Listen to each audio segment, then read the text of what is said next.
Especial de Halloween. 3 histórias reais em um vídeo. Vamos ver. De vez em quando no mundo surge alguma coisa que desafia tudo que a gente acredita. Uma coisa que não devia existir, mas que mesmo assim existe. Mas o que acontece quando o terror é real? Quando não é roteiro de filme, nem superstição, nem lenda. Quando existem provas, nomes, datas e o horror foi vivido na pele. Em todo canto do mundo existem ruínas onde o medo deixou marcas. Casas que não aceitam silêncio, mistérios inexplicáveis e pessoas de carne e osso que viveram coisas que ninguém deveria viver.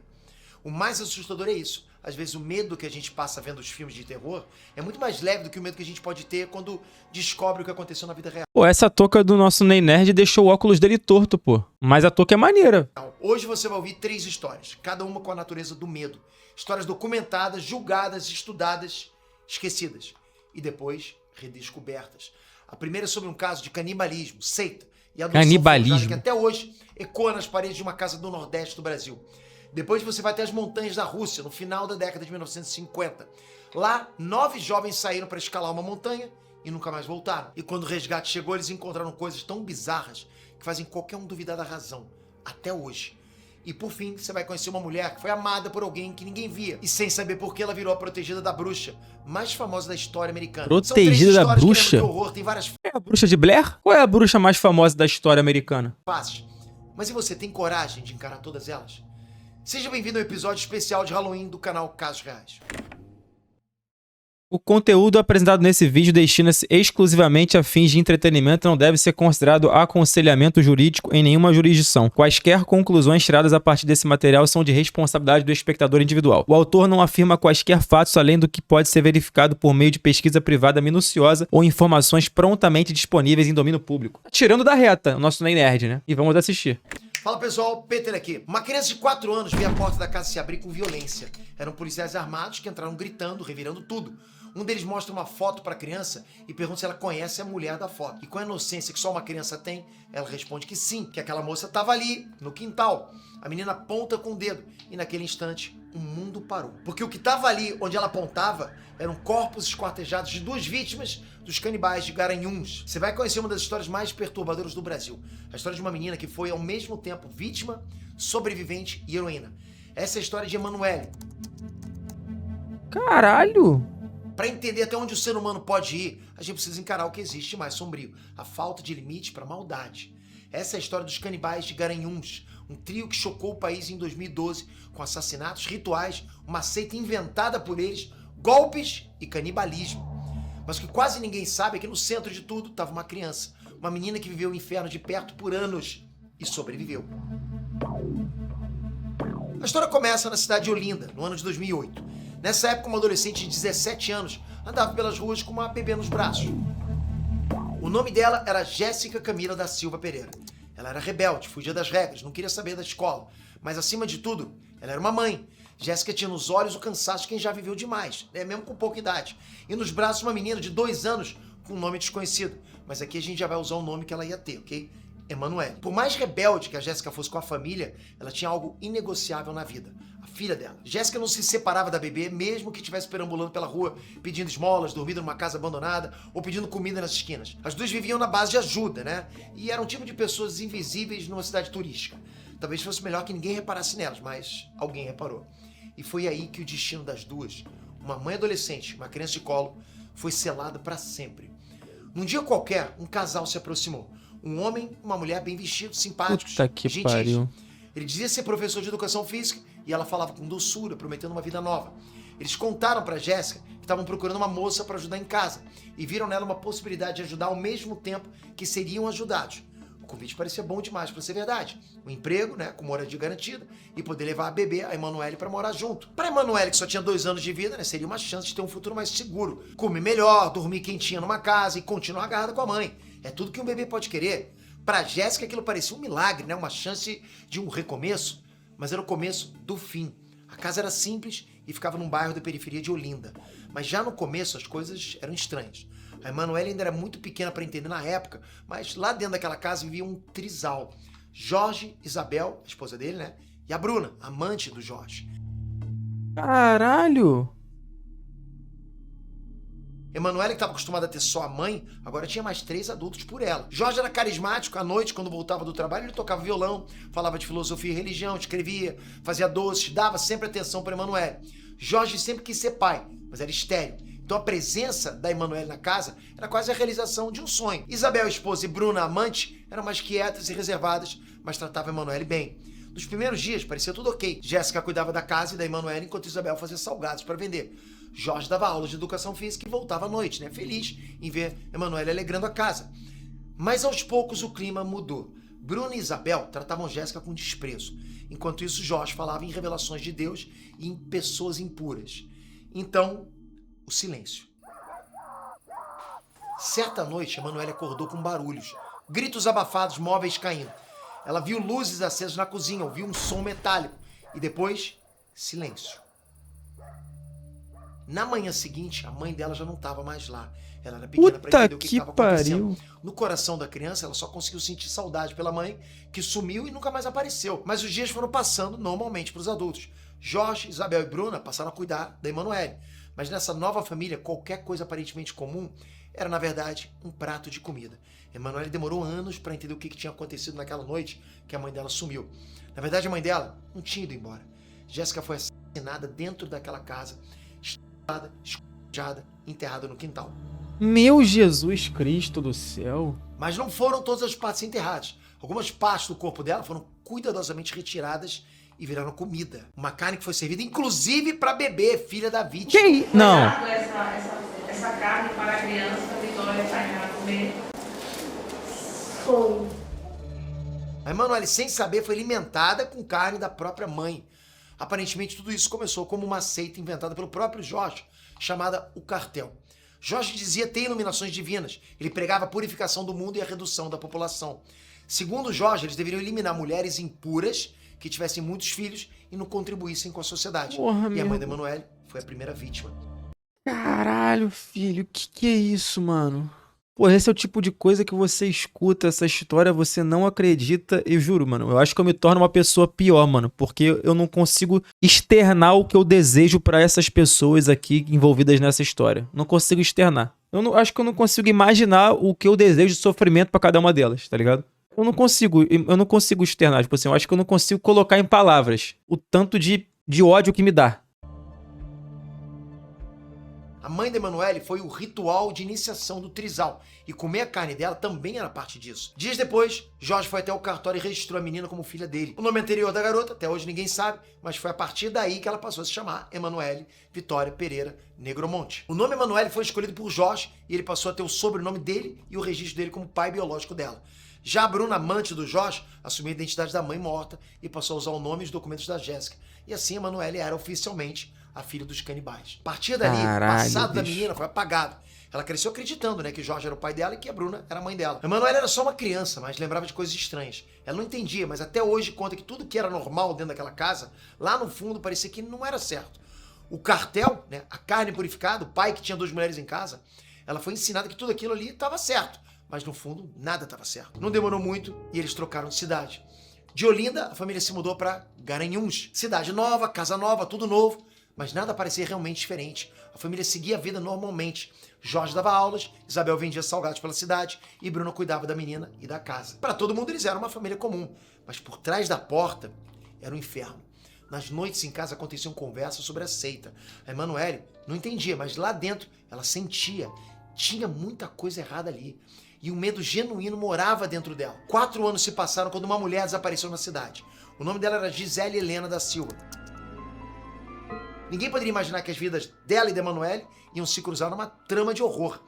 Os parentes da Gisele estranharam quando viram compras feitas no cartão dela que aconteceram depois do desaparecimento. A polícia rastreou o uso do cartão e descobriu a data e a loja que ele foi usado. Eles pediram as imagens da câmera de segurança e lá estavam os pais da Emanuele, Jorge e Bruna, usando o cartão da mulher desaparecida. Emanuele tinha ali quase 6 anos e ela nunca ia imaginar que ela seria a chave para desvendar um esquema brutal que acontecia dentro da casa dela. O pai dela foi reconhecido por um policial e poucos dias depois a polícia entrou na casa dela na Rua dos Emboabas. A casa era humilde e tudo parecia normal. Os brinquedos espalhados, Emanuele no canto dela, no mundo de criança dela, e do nada ela viu os policiais entrarem em estado de alerta.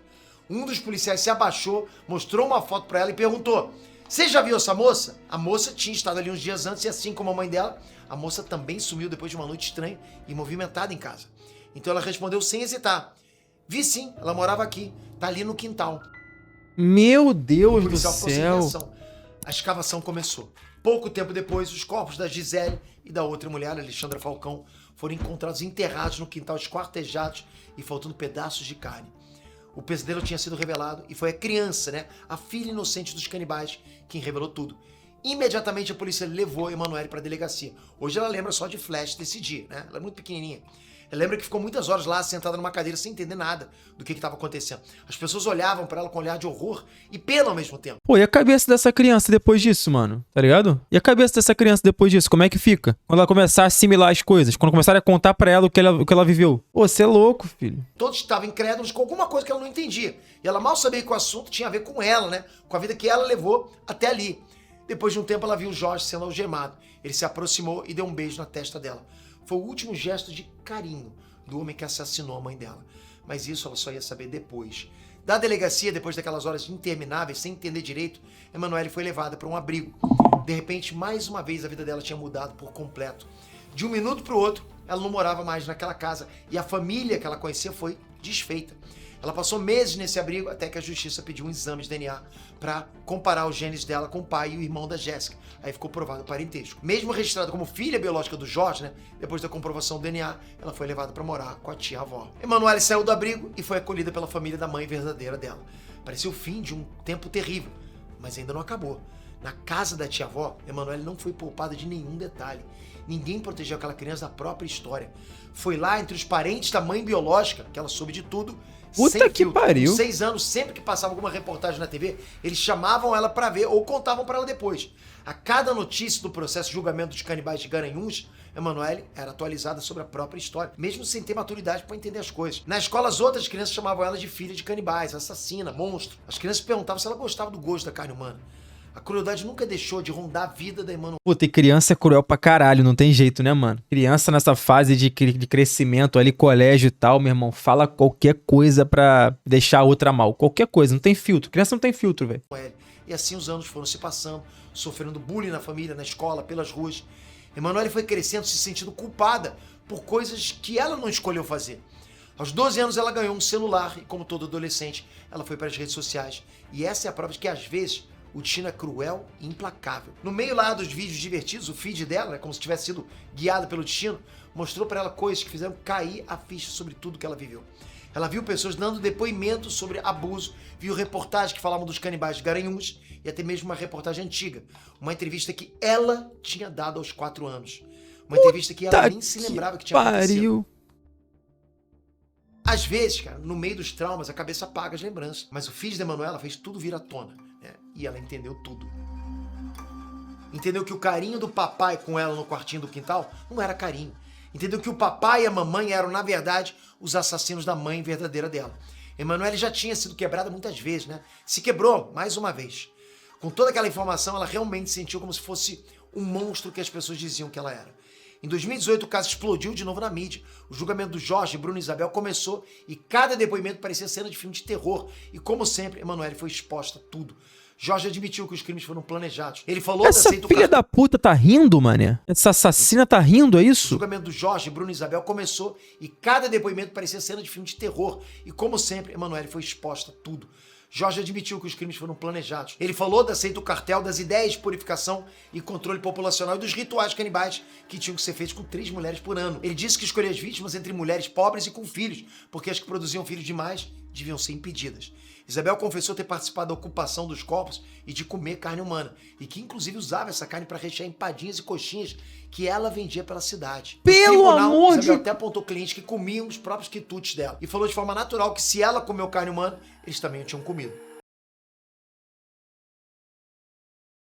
Moleque, nego comendo empadinha de carne achando que era carne, porra. Era um patinho ou lagarto, não. Você é louco, bicho, Você que é também isso? vendeu empada, que eu já vi você vendendo aqui empada, eu já vi. Eu sei vender até você, eu acho. Bruna Amante disse que foi coagida a participar de tudo, inclusive de assumir a identidade da Jéssica para justificar a adoção ilegal da Emanuele. E ela disse também que os assassinatos em casa eram piores do que os filmes de Jogos Mortais. Os 3 foram condenados por homicídio qualificado, vilipêndio de cadáver, ocultação de corpos e canibalismo. Emanuele acompanhou as notícias e viu as pessoas se escandalizando com cada depoimento desse. As pessoas se chocavam com cada verdade dita, enquanto ela ia só entendendo um pouquinho mais da própria história. Hoje, em 2025, Emanuele já tem quase 19 anos. Ela decidiu sair da casa da família e começar, pela primeira vez, a escrever a própria história. Agora, sendo maior de idade, ela conseguiu na justiça o direito de mudar de nome. Por toda a vida, ela carregou o fardo de ser chamada de Emanuele, o nome que Jorge escolheu para ela quando adotou ela ilegalmente, além de ter ainda o sobrenome dele e o registro dele como pai biológico. Hoje ela se chama Gabriela e mora numa cidade pequena, longe de todo o passado. Oficialmente, a Emanuele Negromonte não existe mais, mas todos os traumas que ela passou ainda existem dentro da Gabriela. Ela sonha em ser psicóloga e escrever um livro contando a história dela. Uma história que começou nas ruas, no colo da mãe, pedindo esmola. Puta e a única ajuda que elas receberam era, na verdade, uma sentença de morte e traumas. Aquela menina que sobreviveu à casa dos canibais foi vítima, testemunha e sobrevivente. E talvez o mais cruel de tudo seja saber que tudo que ela viveu nunca deveria ter sido possível. Isso prova que, no mundo real, às vezes o mal não vem com cara de monstro. Ele vem de mãos dadas com a falsa caridade e serve de jantar à mesa.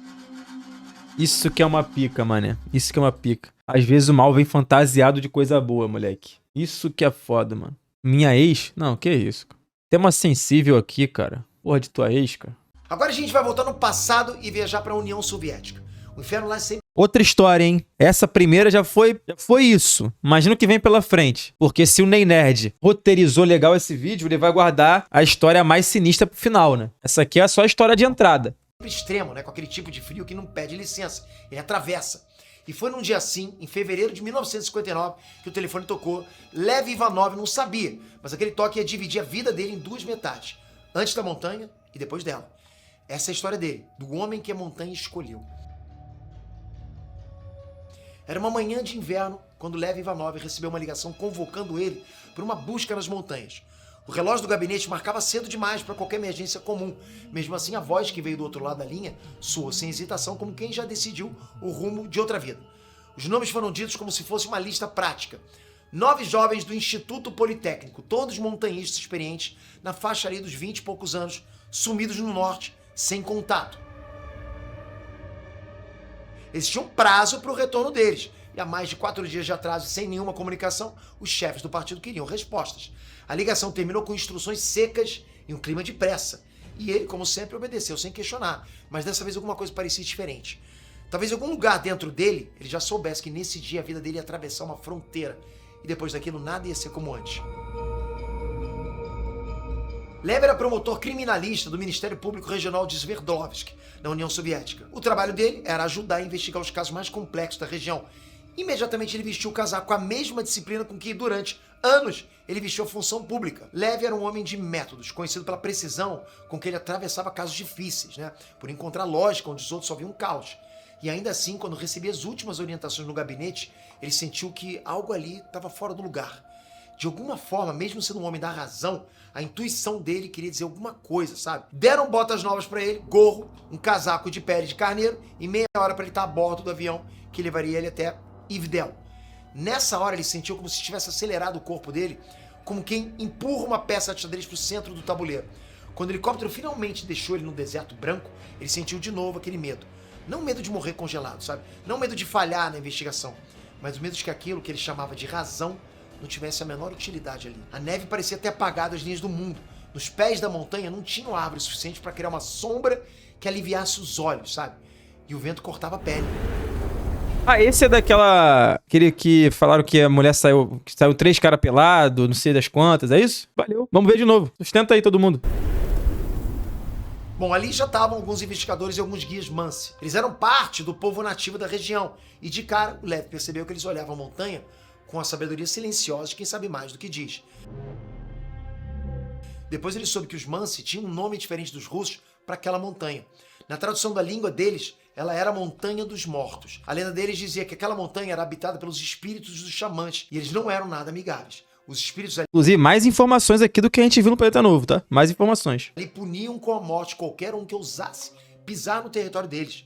Lev ouviu a história com respeito, mas sem se importar com a lenda. Ele era um homem prático, acostumado a resolver crimes reais, feito por pessoas reais, né? Não espíritos. Bom, as investigações mal tinham começado e a equipe de buscas já tinha o rosto queimado de frio, cara. Bom, os Mansi levaram o Lev pela encosta, apontando marcas no gelo que um leigo não ia conseguir identificar. Depois de horas, ele avistou a barraca. Ela não estava exatamente soterrada, mas tomada por um peso que não era visível e nem natural. A lona tinha cortes compridos e irregulares. E Levi observou aquilo tudo com aquela tensão de sempre, desde a primeira cena de crime da carreira dele. A direção dos fios, o padrão do rasgo, a altura em que o tecido se partiu. Ele passou os dedos de dentro para fora e soube. Quem estava lá dentro tinha decidido sair daquele jeito, e depressa. A barraca dos 9 alpinistas foi encontrada, mas nenhum deles estava ali. Levi continuou quieto, observando cada detalhe. Não tinha botas espalhadas pela entrada, não tinha os sinais de uma evacuação ordenada. Havia sacos de dormir abertos, roupas que deveriam estar vestidas e não estavam. Equipamentos no lugar errado, comida que estava prestes a ser servida, mas não foi. Não tinha mais dúvidas. Quem saiu da barraca teve muita pressa. E o Levi sabia que aquele tipo de pressa também significava outra coisa. Medo. Ele guardou esse sentimento para ele e continuou quieto, observando, como se qualquer palavra pudesse desfazer o caminho lógico que ele queria seguir. Bom, ele se afastou da barraca e, instintivamente, ele foi mais para baixo, em direção à floresta. Ali ele encontrou as primeiras pegadas de vários pés descalços que recortavam um caminho em direção às árvores. Eram pegadas de gente que, por algum motivo, escolheu algo pior do que o frio. Levi sabia que naquela época, no inverno soviético, as temperaturas podiam bater menos 40 graus. Então, tipo, qual era a E pé descalço. lógica ali? O que de terrível teria acontecido para aqueles 9 jovens saírem às pressas, cortando a barraca, ao invés de sair pela entrada normal, descalço numa temperatura extrema? O que seria pior que o inverno russo, a ponto deles optarem por fazer isso? Mais adiante, as marcas desapareciam em trechos onde o vento apagava tudo. Levi tentou encaixar uma hipótese na outra, mas nada parecia funcionar. Não tinha sinais de avalanche visível, nem um sinal de predador. Ali, o Levi tinha só um conjunto de escolhas sem sentido contra um pano de fundo que parecia esconder outra história. Ele e a equipe continuaram, seguiram por entre as árvores que parecia o seu caminho mais racional, né? E bem ali, Levi sentiu o estômago se contrair quando encontrou o primeiro jovem morto, caído, congelado, coberto por uma camada fina de neve. A causa da morte parecia óbvia, né? Hipotermia. A pele denunciava o frio extremo que desliga o corpo aos poucos, mas as mãos estavam em carne viva, como se a pessoa tivesse escalado a árvore com desespero. Ao redor tinha restos de uma fogueira pequena que provavelmente não venceu a noite. Bom, o cenário começou a se construir na cabeça do Levi. O segundo corpo logo foi encontrado ali perto, caído perto do primeiro, como se Pô, o pé descalço não existe, bicho. O pé descalço não existe nesse frio, mano. os 2 jovens tivessem buscado calor um do outro, como último gesto. Mais acima no caminho, eles acharam outros 2 entre a barraca e a árvore, caídos em posições diferentes. E foi aí que um alarme tocou na cabeça do Levi. Não parecia uma fuga normal. Parecia um improviso desconexo, né? Uma lógica de pânico que desafiava até o pânico. Levi anotava tudo no caderno. Os olhos viam tudo, mas a mente não aceitava. A cada detalhe naquela cena fazia crescer uma ausência. Faltava a origem do medo. Um pouco mais da metade dos jovens foram encontrados nos primeiros dias. Corpos de jovens que eram jovens demais para morrer. Todos entre 21 e 25 anos. Uns perto da fogueira, outros indo de volta em direção à barraca. Uns mais protegidos do frio e outros só com roupas de baixo. Levi ficou incomodado com um jovem que tinha as mãos machucadas. Moleque, só com roupa de baixo. Menos 40 graus. E aí? Como é que você desvenda isso, tá ligado? O que fez esse rapaz tá desse jeito? É inacreditável, pô. Sexo? Que sexo, cara? Menos 40 graus, cara. Tá maluco, porra. Fazer sexo na montanha a menos 40 graus? Vai fazer nunca. Só se tu for maluco, porra. E percebeu que nas unhas tinham restos de árvore. Automaticamente ele investigou a árvore mais próxima e encontrou marcas de arranhões na árvore. A história batia. Antes de morrer, aquele jovem tentou por tudo subir naquela árvore, né? Ele... Pô, mas caralho, um rapaz nesse frio todo consegue com a própria mão fazer um arranhão na árvore? Que unha é essa? Pô, mano, me parece que é muito difícil um ser humano conseguir arranhar uma árvore com a mão nesse frio, pô. Mas às vezes eu não sei porra nenhuma de ser humano também. Investigando, descobriu que lá em cima, galhos quebrados diziam pro Levi que alguém tentou se proteger nos galhos mais altos e caiu. Outros 2 jovens tinham os pés e as mãos carbonizados. Mas por quê? O Levi sempre lembrava que era um grupo... Caralho, só o pé e só a mão carbonizado. Cara, olha só, essa história aqui tá muito mais rica em detalhes do que a gente viu ontem, beleza? Você que ficou reclamando aí, chorando, chamando no chat, tem muito mais detalhes aqui. Agora dá pra gente trabalhar nosso lado investigador, detetive. Montanhistas experientes que tinham feito expedições em lugares muito mais perigosos que esse aí na Montanha dos Mortos, né? Nada ali fazia sentido, mas ele precisava encontrar, ele queria encontrar o sentido. Até que no meio das buscas veio uma ordem de cima. O chefe dele mandou suspender as investigações até que a primavera chegasse. Olha, o Levi nunca teve problemas em obedecer ordens, mas essa em específico incomodou ele. Por que parar? E os outros desaparecidos? Várias semanas se passaram até a primavera chegar e a neve ceder, e secretamente o Levi nunca tinha abandonado o caso.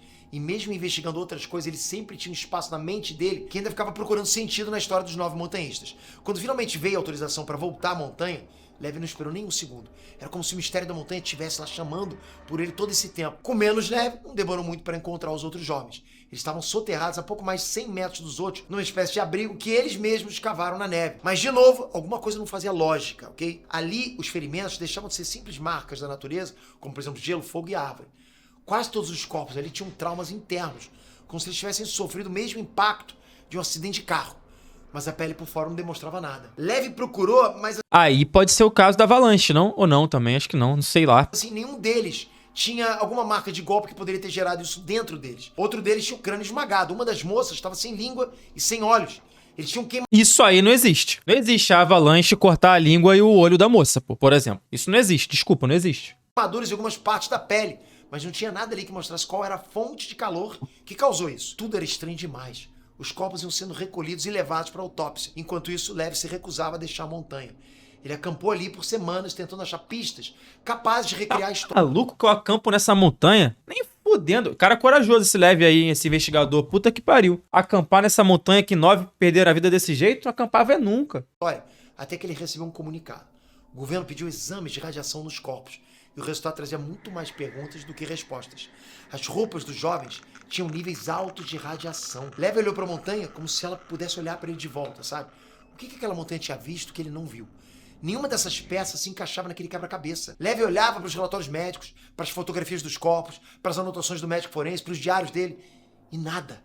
Só peças bizarras, desconexas. Quebra-cabeça não se montava em nada. A confusão não era só técnica, era moral. Ele sempre acreditou que a natureza, por mais violenta que fosse, era honesta. A natureza deixa sinais, provas, né? Permite reconstruções.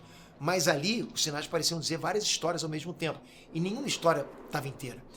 Na base improvisada com tendas, ele reuniu diários molhados, filmes recuperados das câmeras, recortes de conversas, hipóteses especialistas, analisou cada detalhe.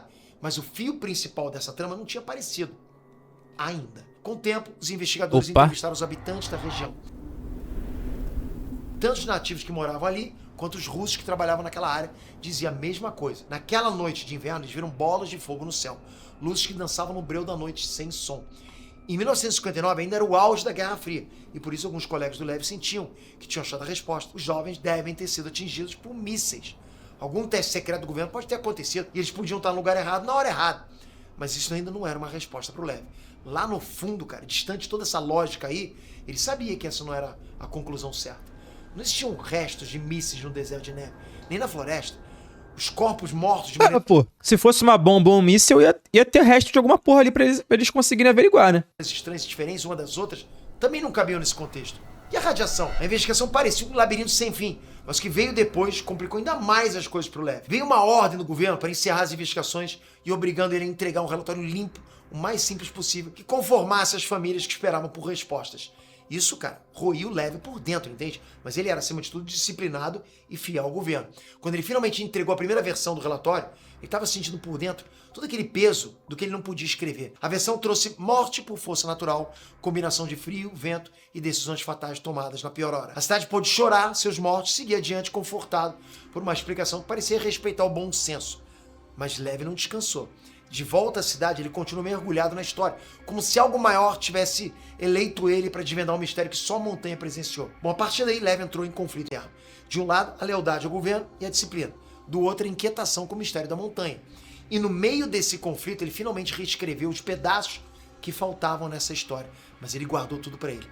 Enquanto o relatório oficial apontava para um desastre natural, em casa ele anotou a ausência de sinais de avalanche, os relatos das bolas luminosas, a radiação inexplicável, anotou as queimaduras que não casavam com as fogueiras, as medidas de altura, inclinações, densidade de neve, horários de sol e de lua. Anotou, entre tudo, o que mais assombrava ele, as decisões terríveis que aquelas pessoas tomaram naquela hora. Cortar a própria barraca, fugir descalço, não voltar. Foram anos investigando sozinho, em segredo. A vida seguiu, Levi foi transferido, foi promovido e envelheceu. Mas em cada movimento ele guardava um arquivo que era a outra vida dele. A vida que ele conheceu naquele inverno nos pés da montanha. Ele relia as próprias anotações e de tempos em tempos ele acrescentava uma nota, uma hipótese, uma dúvida. Nesses momentos era como se a montanha voltasse a olhar para ele, esperando uma resposta. Levi envelheceu inquieto. Ele não sentia culpa pela versão oficial que exigiram que ele desse, né? Mas sentia que ainda devia alguma coisa para aqueles 9 jovens e devia Foi o Levi que matou os caras e tá atrapalhando a investigação? Porra, caralho. História de filme seria isso aí, né? Imagina. Verdade. Ele tá envolvido. Por mais extraordinário que parecesse. Anos mais tarde, quando a União Soviética caiu e certos assuntos puderam finalmente ser tocados, ele aceitou dar entrevistas. Ele explicou com detalhes o que ele nunca pôde falar na época, sobre a radiação beta nos corpos e roupas, árvores com sinais de queimaduras, só que sem neve derretida, e os vários relatos que contavam a mesma coisa, as luzes no céu naquela temporada. Os relatos que ele tinha registrado em segredo por todo esse tempo não vieram não só dos nativos e trabalhadores da região, mas de meteorologistas e patrulhas. Todo mundo viu, mas na época ninguém podia divulgar. Depois de décadas, ele finalmente teve a chance de dar a versão dele dos acontecimentos e pôde tornar público o que tinha guardado. Com todas as evidências que ele viu de perto, ele concluiu que uma energia desconhecida, quem sabe OVNIs, causou o pânico e as lesões das vítimas, agindo como um raio de calor direcionado. No passado, o Lev Ivanov foi forçado a omitir as evidências de OVNIs para evitar problemas ou expor segredos militares soviéticos durante a Guerra Fria. O mundo mudou a tempo dele poder falar com a liberdade e pedir desculpas. A conclusão, em teoria, do nosso Lev, porra, foi uma causa por OVNIs, é isso? As famílias das vítimas pela desinformação. Mas o preço de esperar o momento certo para falar foi muito caro. Era nos anos 90, ele já tinha mais de 75 anos e foi entendido por muitos como um velho lunático. Nos anos finais, Lev foi desacreditado por ter vivido demais. Lev se foi desse mundo ainda carregando o peso do olhar da montanha dentro dele. Os anos seguintes transformaram o nome dele num sussurro respeitoso entre os estudiosos, curiosos e céticos. Ele passou a condensar para cada um deles um aspecto diferente do enigma, né? Para uns ele era a figura do funcionário honesto que ousou dizer que existiam mais perguntas do que respostas. Para outros ele era o representante de uma geração que obedeceu demais. Para alguns ele era um homem que abriu a porta para hipóteses extraordinárias sem medo do ridículo. Mas para todos ele foi uma prova humana de que o mistério existe. O mistério tem horário, tem topografia, tem o frio como cúmplice e o silêncio como testemunha. Até hoje os relatórios, cartas, fotos e toda a pesquisa do Lev são encarados com seriedade nos institutos. Tudo que ele produziu foi parar na internet e ele é uma voz silenciosa, mas potente, assim como a voz da montanha falava com ele. Ele cumpriu ordens porque era assim que o mundo dele funcionava.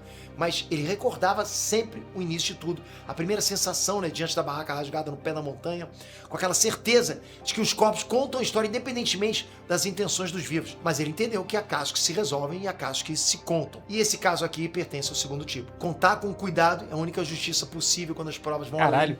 E não tem explicação no fim das contas, né? É absurdo isso, né? Assim, não tem explicação. História fraca? Que fraca, bicho! 9 alpinistas morreram de formas absolutamente esdrúxulas numa montanha, porra, sem explicação. Um bagulho inacreditável, pô. Inacreditável, bicho. Menos 40 graus, um cara morre nu. A outra sem um olho e sem uma língua. Maluco, moleque. É só sair uma sériezinha na Netflix que vocês vão gostar da história. Esse é o ponto. Deixa sair no Prime Video uma sériezinha pra vocês. Do que é natural, vão além de tudo que se conhece nesse planeta. E se você esperava, né, que alguém te dissesse onde está a verdade nesse caso, talvez você não tenha entendido o presente raro que o Lev ofereceu. Ele não entregou um veredito. Ele devolveu a responsabilidade. Ele convidou o mundo para olhar para a montanha, olhar para os 9 jovens que morreram de maneiras horríveis lá, para que eles nunca sejam esquecidos. Mas principalmente ele também convidou a olhar para o céu, porque alguma coisa veio de lá e até hoje ninguém sabe dizer o que é. Cara, moleque, pior que toda vez que surgem esses boatos, a minha primeira atitude interna é descredibilizar qualquer tipo de tentativa de falar, porra, foi extraterrestre. Mas no fundo, eu acredito que exista vida fora da Terra porque eu acho impossível ou improvável que a gente seja tão sortudo assim que só exista a gente nesse universo. Então, meu irmão, eu acho que tem por aí. Não descobriram ainda, ou então não contaram pra gente que existe. Mas deve ter, não é possível, só tem nós, pô. Porra, só tem nós no mundo. Não. No mundo só, mas no universo. As galáxias. Me chama no privado que eu te conto. Pô, Felipe PTZ2. Tu é o cara que, então, tem a resposta pra esse caso e sabe ou não da existência de extraterrestres, né? Pô, bacana. Traz pra gente uma explanação aí no chat, por favor. Tem como? Uma mensagem só, pô. Acho que é o suficiente. Tem como mandar pra gente uma mensagem? Posso, por que não, né? Então, como explicar algo tão complexo, né? Mas a gente vai aguardar, Felipe PP. Pode trazer pra... Assim que você soltar a mensagem no chat, eu acho que a gente... Entendeu? A gente para tudo e começa a ler, a trazer a tua resposta. Teste militar causou o pânico, eles correram desesperados, alguns morreram primeiro, depois ficou os outros que conseguiram escavar, depois morreu a mulher que perdeu a língua, os olhos do último faminto foi se alimentar disso. Quê? Caralho! Lê com calma? Vamos lá, vamos lá. QYX11. Um teste militar causou o pânico. Eu fico curioso pra saber que tipo de teste causou o pânico, né? Eles correram desesperados, alguns morreram primeiro. Depois ficaram os outros que conseguiram escavar. Depois morreu a mulher, que perdeu a língua e os olhos. O último faminto foi se alimentar disso. Mas como que a mulher perdeu a língua e os olhos? O cara matou pra comer os olhos e a língua da mulher? A mulher já tinha morrido, ele falou e só pegou. Já tava morta. Moleque. Como eu vou te falar, eu juro pra vocês, viado. Eu juro pra vocês. Nossa, mano, eu não sei, porque é muito difícil você se colocar numa condição dessa, né? Mas, mano, eu acho que eu ia tentar sustentar essa fome até o final pra não ter que comer um olho e uma língua, meu irmão. Eu acho que nada me faria comer o olho ou uma língua de alguém morto na minha frente. Nada me faria comer. Mas vou te falar, essa teoria desse rapaz do chat não me parece totalmente maluca, não. Mas faz sentido. Antes de gritar. A gente vai voltar ainda mais no passado, agora pro século... Espera que tem mais uma história, hein? E até hoje ninguém sabe dizer o que é. Dizem que o mal sussurra antes de gritar. A gente vai voltar ainda mais no passado, agora pro século XIX nos Estados Unidos. Pra uma fazenda enorme, cheia de neblina. Nesse cenário, uma família comum do interior presenciou o impossível durante anos. Mas enquanto o marido... Família comum ao caralho, bicho. Tu olha pra essa foto aqui, tu acha que é uma família comum? Tá maluco? Não passo um fim de semana na casa dessa família aqui, porra. Só cara de psicopata, porra. Tá maluco? Deus me livre. Não, tá louco? Oxi. Só psico, olha aí. Comum. Pô, tá brincando. Entidade poderosa, ela foi amada pela mesma criatura. Essa é a história real da mulher que sobreviveu à bruxa mais temida dos Estados Unidos. Uma mulher que nunca viu o rosto da entidade, mas que, até morrer, jurava que não se tratava do diabo, mas uma pessoa que, por algum motivo, gostava dela. Essas brincadeirinhas de criança, hein, mano? Do copo, lá daquele bagulho da mesa, de se mexer. Tá maluco? Nunca gostei dessas porra, não. Nunca brinquei, não, filho. Sempre fui cagão pra caralho. Nunca gostei dessas porra, não, filho. Da caneta, esquece. Tem muito amor à vida, bicho. Sobrevivente da bruxa de Bell. O ano era 1817 e o Tennessee ainda era uma terra com campos sem fim. A família Bell vivia ali há alguns anos, né? Uma fazenda próspera perto do rio Red River. A mãe da família era Lucy Bell e ela era o coração da casa. Uma mulher doce, tranquila, sabe? Aquela mãezona para os filhos e esposa dedicada. Ela era casada com o John e ele era como qualquer outro cara da região naquela época. Um homem mais rígido, trabalhador, respeitado. Os filhos da Lucy eram crianças também como quaisquer outras. Ativas, brincalhonas, arteiras, mas que sempre respeitavam os pais. Não tinha nada de especial naquela fazenda, até que uma aparição mudou para sempre a rotina deles. Naquela fazenda enorme, onde nada era imprevisível, um dia comum, a Lucy estava prestes a servir o jantar. Já era quase a hora das crianças chegarem agitadas da escola. E ela sabia que exatamente na hora marcada, o marido ia chegar caladão, com os problemas do trabalho guardados na cabeça dele. Mas naquele dia foi diferente. Lucy viu o John chegar às pressas, com uma cara assustada, de um jeito que ela viu poucas vezes, né, em todos esses anos de casados. O que a Lucy ouviu naquele dia era inacreditável. O John contou pra ela que já estava no caminho para casa, quando viu uma criatura estranha na estrada.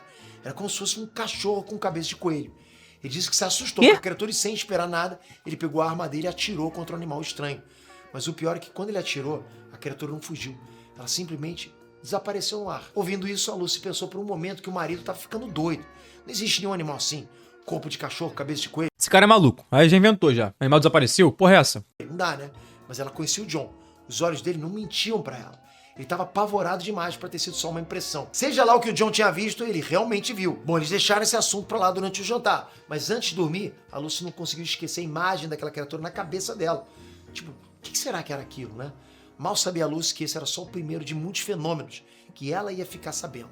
Alguns dias se passaram, era fim de semana, e a Lucy estava tirando a poeira dos móveis da sala quando o filho dela, o Drill, chegou correndo em casa. Ela estava pronta para repreender o filho quando ele contou que tinha visto um pássaro gigante pousado na cerca. No começo, a Lucy achou que era uma bobeira de criança, mas o detalhe que o filho dela contou em seguida fez o sangue da Lucy gelar. Ele disse que o pássaro não era parecido com nenhum outro. Ele era maior do que outra pessoa, maior do que a própria Lucy. O pássaro ficou na cerca olhando para ele e ele paralisou de medo. Alguns segundos depois, o pássaro voou para longe. A princípio, Lucy falou que qualquer mãe falaria no lugar dela. Ela disse pro filho se acalmar, que devia ser a imaginação dele, algum efeito do sol forte naquele dia. Bom, ela acalmou o garoto, né, e o dia seguiu normal. Mas por dentro, ela não conseguia esquecer. Já era a segunda criatura inexplicável que aparecia ali nas terras dela. Naquele mesmo mês, outras situações estranhas aconteceram. Dean, um dos escravos da fazenda, chegou contando que estava sendo perseguido por um cachorro preto. Um cachorro que não parecia normal, né, e só aparecia à noite. A filha dela, Betsy, chegou uma tarde contando que tinha uma menina de vestido verde sentada num galho de uma árvore, mas ela nunca viu aquela menina antes. A essa altura, a Lucy sabia que todos os relatos eram estranhos demais para ela ignorar. E foi aí que ela se deu conta. Algo estranho estava se manifestando na fazenda. E a cada relato, essas coisas pareciam vir se aproximando cada vez mais da casa dela. As coisas começaram a piorar numa noite, ainda em 1817. A Lucy tinha acabado de servir o jantar e todos estavam à mesa quando eles começaram a ouvir batidas nas paredes do lado de fora da casa. A casa da família Bell era de madeira e as batidas pareciam de alguém rondando a casa, andando e batendo, andando e batendo. Na mesma hora, o John ficou furioso. Ele levantou da mesa, chamou os filhos, pegou a arma e eles foram pra... Dá 2 tiros pro alto, pra mostrar que tem alguém armado, é isso. Tiro pro alto e fala assim, quem tá aí? Papá! Acabou, tá ligado? É isso, pra ver qual é. Pra mostrar que, pô, tem alguém ali, filho. Pra fora pra pegar o engraçadinho e vazou. Mas você deve imaginar o que aconteceu. O John e os filhos cercaram a casa e não tinha absolutamente ninguém lá. Nenhuma pessoa, nenhum animal, nada. Só a escuridão da noite na fazenda. Nessa hora, a Lucy manteve o controle e tentou acalmar todos. Mas no fundo ela sabia. Aquilo que estava rondando a fazenda finalmente chegou na casa. Naquela noite ela colocou as crianças para dormir como fazia todos os dias. Cobriu cada um e deu um beijo de boa noite. Ela só mudou uma coisa. Dessa vez ela não apagou o lampião do quarto e deixou as crianças com uma pequena luz. Lucy demorou para pegar no sono naquela noite, só pensando em tudo que de estranho que vinha acontecendo. O dia amanheceu e as crianças desceram reclamando pro café da manhã. Todos os filhos contavam ao mesmo tempo a mesma história. Alguém entrou no quarto deles naquela noite, puxou os cobertores e jogou todos os travesseiros no chão. Que isso? Os filhos dela, eles não inventariam uma coisa dessas. Além do mais, todas as crianças estavam assustadas de verdade. Não era só uma brincadeira, ok? Mais uma vez, Lucy fingiu que tudo estava bem, mas já não estava mais. O que quer que fosse aquilo que aparecia lá fora, agora entrou. Lucy era uma mulher temente a Deus. E se antes ela já rezava pedindo proteção, agora mais do que nunca, ela suplicava por isso. Só que ao invés de afastar as manifestações, Lucy assistiu de camarote as manifestações ficarem cada vez mais intensas. Era um fato. Aquele espírito estava ficando mais poderoso. No começo eram aparições em formas diferentes. Depois ele começou a interagir com objetos, socando as paredes, batendo potes repetidamente, jogando objetos pelo ar. Até que um dia a filha da Lucy chegou chorando aos berros e pulou no colo dela. A Lucy achou que a Betsy tinha brigado com algum dos irmãos, mas quem dera que foi só isso. A Betsy contou que alguma coisa puxou o cabelo e arranhou o rosto dela. Quando a Lucy olhou direito, tinha mesmo marcas ali de unha no rosto da menina. O pior de tudo é que não parou por aí. Todos os dias alguma coisa invisível agredia a Betsy fisicamente, e a própria Lucy chegou a presenciar isso acontecendo. Eram puxões de cabelo, arranhões, empurrões, beliscões, até tapa na cara da menina, e tapa que deixava marca de dedos. Marca de dedos invisíveis nos olhos dela. O marido da Lucy também começou a sofrer interferências físicas, e às vezes, quando ele ia falar, alguma coisa simplesmente paralisava a boca dele. A essa altura, a família estava sempre em estado de alerta. A qualquer momento, qualquer coisa extraordinária podia acontecer. E acontecia. Mas a família Bell era muito reservada. Eles passaram semanas sofrendo com essas manifestações e guardando segredo. Até porque, né, quem quer acreditar neles? A Lucy ficava aflita o tempo inteiro e numa noite, deitada pensando em tudo aquilo, ela se deu conta. Aquela entidade judiava de todo mundo da casa, menos dela. Todos já tinham sido assustados e agredidos diretamente, menos ela. De qualquer forma, Lucy rezava dia e noite para que Deus livrasse a família dela desse tormento. Mas parece que quanto mais ela rezava, mais forte, mais poderosa aquela coisa ficava. E foi numa tarde dessa que a Lucy ouviu a voz da entidade pela primeira vez. Era uma voz bem baixinha, mas constante. Um cochicho dentro da casa. Ela achou que devia estar impressionada, mas não era coisa da cabeça dela. Todo mundo ouviu os cochichos baixinhos. A entidade alcançou um novo nível de manifestação e a partir dali... Pô, Deus me livre, tá maluco. Com a família. E todo mundo ouvia o que ela dizia.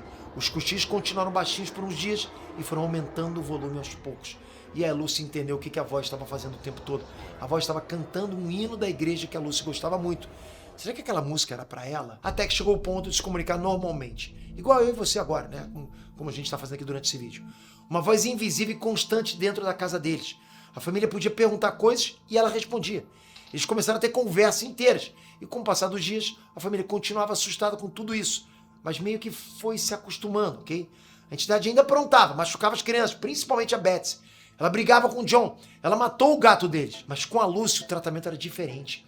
Ela cantava para Lucy, principalmente hinos da igreja que ela tanto gostava. Ela deixava frutas secas e flores de presente na porta da cozinha para Lucy. Ela citava trechos inteiros da Bíblia para ela. Até que chegou num ponto que o marido da Lucy não aguentava mais aquela entidade e resolveu se abrir para o melhor amigo dele, que morava numa fazenda vizinha. De começo o cara ficou incrédulo, né? Até que o marido da Lucy convidou um amigo e a esposa para passar uma noite lá. A Lucy ficou apreensiva com esse plano, porque ela sabia que a entidade gostava só dela, de mais ninguém. Durante aquela noite, quando o casal de amigos foi dormir no quarto de hóspedes, a entidade resolveu aprontar com eles e fez eles passarem pelos mesmos tormentos que as crianças. Cobertor sendo puxado, travesseiros arremessados, barulhos, objetos jogados. Na manhã seguinte, o amigo disse para Lucy e o marido dela que aquele espírito na casa era igualzinho os que apareciam na Bíblia e foi embora apavorado. A Lucy ficou constrangida, mas não sabia o que fazer. Só que a partir daí as coisas tomaram outra proporção. A fama do espírito que atormentava a casa dela se espalhou. As pessoas apareciam lá só para ver os fenômenos acontecerem. E aconteciam. Pouco tempo depois já tinha virado lenda, a bruxa de Bell. E parece que quanto mais curiosidade, quanto mais gente querendo ver, mais a bruxa aumentava de poder. Uma vez um visitante perguntou para ela o que ela poderia fazer de extraordinário. E ela resolveu mostrar até onde ela era poderosa.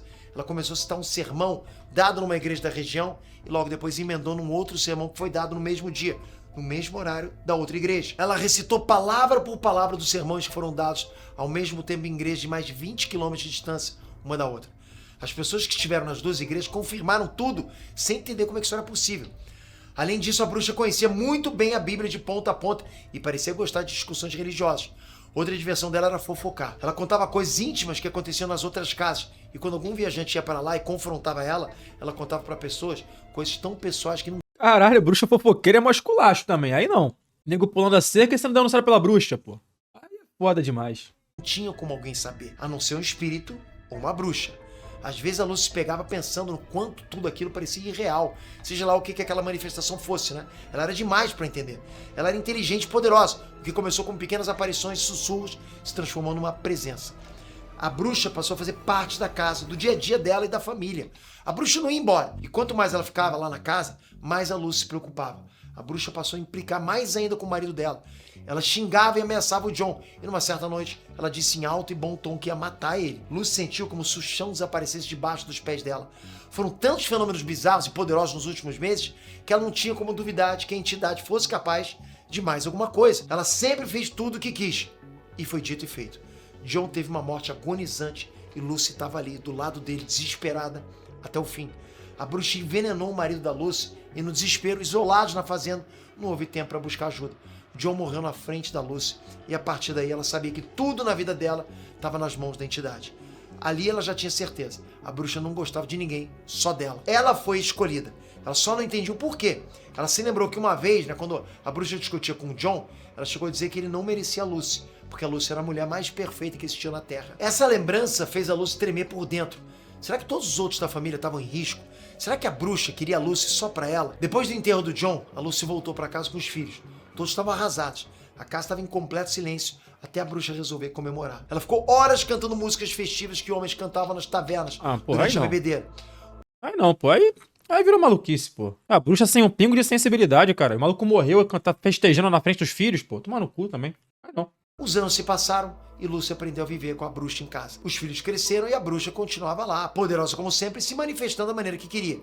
A Betsy, uma das filhas da Lucy, já tinha virado moça e estava planejando se casar com um rapaz que também morava por ali em Red River. A Lucy concordava com o casamento, mas a bruxa, ela não. Ela exigiu que a Betsy desfizesse o noivado com o rapaz e depois de muitas discussões com a bruxa furiosa e vários tormentos que ela aprontou para o casal, a Betsy obedeceu e terminou o noivado. E foi por essas e outras que a Lucy entendeu que depois da morte do marido, ela não era mais a chefe de casa. A bruxa assumiu esse lugar. Mas depois que a Betsy rompeu o noivado, a bruxa se deu por satisfeita. Ela chamou a Lucy e disse para ela que estava indo embora e só voltaria daqui 7 anos. Lucy sentiu aquele mix de alívio e estranheza, mas não tinha nada que ela pudesse fazer. Quem que contou essa história? Quem que deu essa entrevista aí pra falar que viveu tudo isso? Se foi a Lucy, eu já cravo que ela é uma maníaca. A culpa é dela. Ela inventou a porra toda, matou o marido e quer sair de... viver um drama. E foi dito e feito.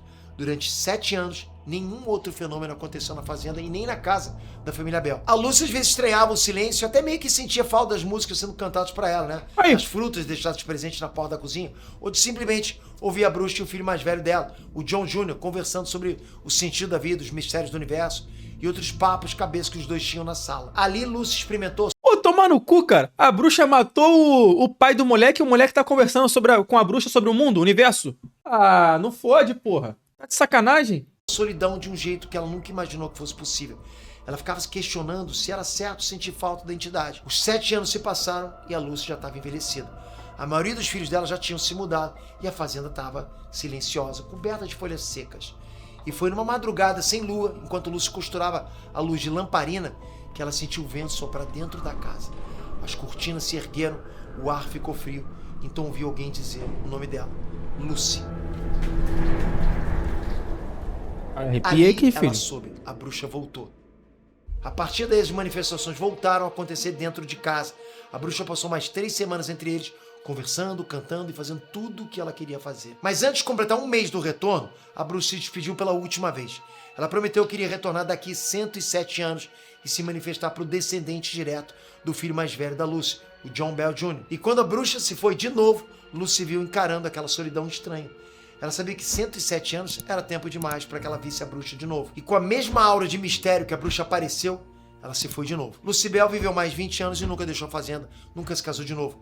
Quando Lucy morreu, ela foi sepultada ao lado do marido. Mas ela nunca esqueceu daquela companhia sombria que cantava para ela. A história da bruxa sobreviveu ao tempo o suficiente para esperar os 107 anos. Em 1935, o descendente vivo mais próximo da Lucy era um médico chamado Charles Bale Bell, trineto da Lucy. 1 ano antes da promessa de retorno da bruxa, o Dr. Charles Bell, que era neurologista, publicou um livro sobre a bruxa de Bell. No livro, ele trazia de volta os manuscritos da família, que foram passados de geração em geração, registrando os fatos sinistros que os antepassados dele viveram no século XIX. Por causa desse livro, o caso da bruxa de Bell virou o primeiro relato oficial de assombração documentado nos Estados Unidos. Até hoje, estudiosos religiosos e céticos tentam decifrar esse mistério. Alguns dizem que foi histeria coletiva, outros que era truque. Mas há coisas que não se explicam. As vozes e fenômenos na casa da Lucy Bell foram testemunhados e registrados por dezenas de pessoas, incluindo políticos, médicos e juízes da época. Mais de 2 séculos depois, o local onde a fazenda ficava, hoje na cidade de Adams, no Tennessee, é um ponto turístico. Visitantes de hoje dizem que presenciam vultos inexplicáveis que aparecem nas fotos, ouvem passos. Temos que ir lá. Temos que ir lá. Temos que documentar essa casa, tá ligado? Em live, aqui com vocês, temos que ir lá. Não é possível isso. Do alto da minha ignorância investigativa, na minha cabeça, essa mulher maluca matou o marido e tá se fazendo de coitada. Mas, pode ser que eu esteja errado. Né? Cantos na voz de uma mulher, isso levanta teorias de que talvez a bruxa nunca tenha saído de lá. A entidade pode ter... Tu vai desver daqui? Não, não. Eu vou organizar uma excursão e vamos todos lá, tá ligado? Eu e vocês. 4.232 pessoas. Iremos, todos juntos, no mesmo dia, pra dentro da casa. Pra ver qual é. Porque não é possível que a bruxa matar todos nós juntos, né? Não vai. A bruxa, pô, não tem esse gás. Matar 4.230 pessoas ao mesmo tempo, alguém vai pegar ela na porrada. Alguém pega, entendeu? A gente bota o Faria na frente pra ser linha de frente, o Faria, entendeu? O Brasil, essa rapaziada pra morrer primeiro, e a gente vai depois, porra, pegando no desgaste, entendeu? aprontado coisas terríveis na fazenda, mas uma coisa ninguém pode contrariar. A bruxa amava, e ela amava Lucy Bell. Deus me livre, moleque, tá maluco. Bom, galera, espero que vocês tenham curtido esse vídeo, cara. Um bom Halloween pra todos vocês. Conta também com os... Ah, ótimo Halloween, porra. Agora eu tô com o cu na mão fazendo live, acabei de comer um hambúrguer, mas vou ficar na paz de Cristo. Obrigado. Nem nerd.